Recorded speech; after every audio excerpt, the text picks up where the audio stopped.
Чукул кабар каналынын кечки жаңылыктар топтомуна көңүлүңүздү бурабыз. Кененирээк мен Гүласыл Калыкова тааныштырам. Алгач Чукул кабардын кыскача түрмөгүнө көз жүгүртүңүздөр. Шымкенттеги митингчилер акча төлөнүп, энергетикалык суусундуктар берилгенин айтты. Шымкентте номери жок унаалар менен курал тараткандар видео камерага түшүп калган. Алматыда тартылган видео жоо чаап кеткендей. Чет өлкөдөн келген казактарга кыргыздар жардам көрсөттү. Тим Казакстанда кармалгандардын арасында кыргызстандыктардын бар жогун Кыргызстандын жарандарына Казакстандын аймагына кирүүгө уруксат берилди.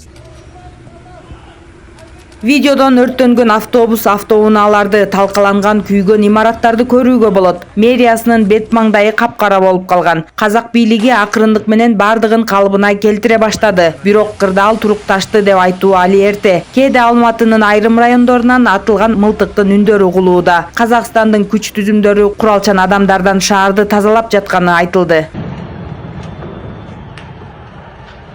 Шымкенттеги митингке чыккандар акча төлөнүп, энергетикалык суусундуктар берилгенин айтышты. Ал эми номери жок унаалар менен курал тараткандар видео камерага түшүп калган. Казакстан Назарбаевдин жеке менчик ишканасына айланып калган, деди карапайым казак калкы. Я не побоюсь, я отжила свою гребаную жизнь. Я хочу, чтобы мои дети за границу, самые светлые наши головы убежали за границу. Почему? Потому что нет здесь житья. Но когда он сказал, что он воюет против бандитов, он назвал нас бандитами, против террористов, мы не бандиты, мы не террористы, мы сами участники этого митинга. Всему миру распространите, что в нашем Казахстане процветает коррупция. У нас Казахстан превратился в частное предприятие Назарбаева. Чет өлкөдөгү казак жарандары митинг кылышты. Колдорунда урба, атпа деп жазылган плакаттар бар.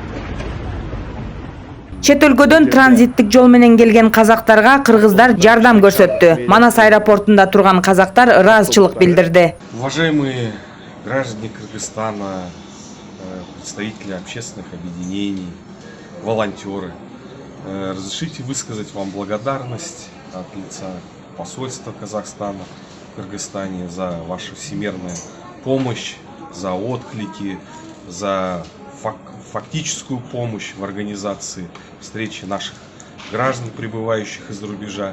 Казакстанда кармалгандардын арасында кыргызстандыктардын бар жогун дипломаттар тактап жатат. Бул тууралуу Тим кабарлады. Казакстандын полиция органдарына 4266 киши алып келинген. Алматы облусунун айылдарынын биринде 100дөн ашуун адам кармалган. Болжолдуу маалыматтар боюнча алардын арасында коңшу өлкөнүн жарандары да бар экени айтылган.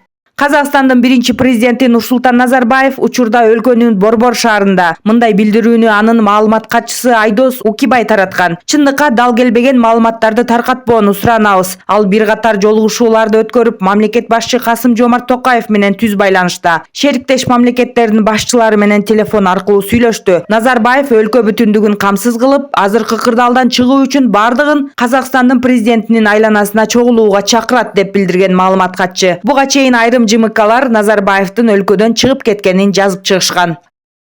Россия лидери Владимир Путин Казакстандын президенти Касым-Жомарт Токаев менен телефон аркылуу сүйлөштү. Коңшу өлкөнүн башчысы Путинге жамааттык коопсуздук келишими уюмунун линиясы боюнча көрсөтүлгөн жардамга ыраазычылык билдирип, жакынкы күндөрү ЖККнун онлайн жыйынын өткөрүүнү сунуштаган. Путин демилгени колдой турганы айтылган. Токаев өлкөнүн коопсуздук кеңешинин төрагасынын орун басары Азамат Абдымамуновду иштен алды.